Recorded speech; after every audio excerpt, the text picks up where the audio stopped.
নমস্কার, জি 24 ঘন্টা ডিজিটাল থেকে আপনার সঙ্গে রয়েছি আমি শুক্লা। আজ কি বিষয়ে কথা বলবো?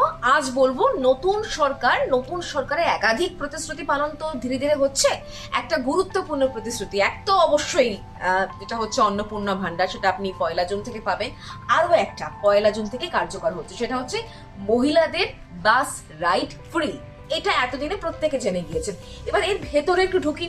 আপনি যে বাস রাইড করবেন, ফ্রিতে যাবেন, কিভাবে হবে সেটা তো জানাটা খুব জরুরি। এর জন্য রাজ্য সরকার যেটা ভাবনা চিন্তা করেছে সেটা হচ্ছে আপনাকে একটা কার্ড দেওয়া হবে, পিঙ্ক কার্ড, স্মার্ট কার্ড এটা আপনি বলতে পারেন।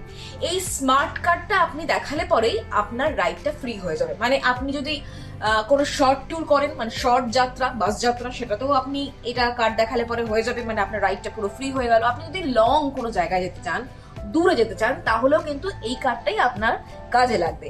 এই কার্ডটা দেখালে পরেই যিনি কন্ডাক্টর তিনি আপনাকে ফ্রি রাইডের একটি টিকিট ইস্যু করে দেবেন, এমনটাই এখনো পর্যন্ত আমরা জানতে পারছি।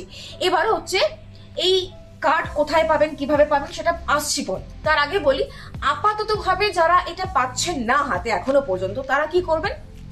তারা আপনি হাতের মধ্যে, মানে পার্সের মধ্যে আপনি একটা ভোটার কার্ড রাখতে পারেন, মানে জেরক্স কপি, বা প্যান কার্ডের জেরক্স কপি রাখতে পারেন, কিংবা আপনার যদি পাসপোর্ট থাকে সেটা আপনি রাখতে পারেন। এগুলো রাখলে পরে আপনার রাইডটা কিন্তু ফ্রি হবে যতদিন পর্যন্ত না আপনি এই যে পিঙ্ক কার্ড, যে স্মার্ট কার্ডের কথা বলছি, সেই কার্ডটা আপনি হাতে পাচ্ছেন।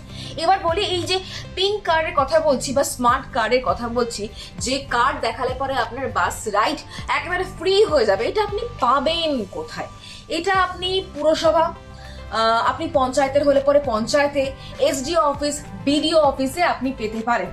কারা পাবেন, কিভাবে পাবেন সেটাও জানাটা খুব জরুরি। এর জন্য যে কোনো একটা পরিচয়পত্র, মানে যেগুলো আপনাকে একটু আগে বলছিলাম আপনার পার্সে আপনি রাখুন, এরকমই যে কোনো একটা পরিচয়পত্র, সেটা ভোটার কার্ড হতে পারে, সেটা প্যান কার্ড হতে পারে, সেটা আধার কার্ড হতে পারে, সেটা পাসপোর্ট হতে পারে, বা 100 দিনের জব কার্ড হতে পারে। এইগুলোর মধ্যে যে কোনো একটা আপনি দেখালে পরে আপনার নামে কিন্তু সেই যে ফ্রি রাইডের যে স্মার্ট কার্ডটা, পিঙ্ক কার্ডটা, সেটা ইস্যু হয়ে যায়, আর তারপর থেকে আপনার রাইড পুরোপুরি ফ্রি।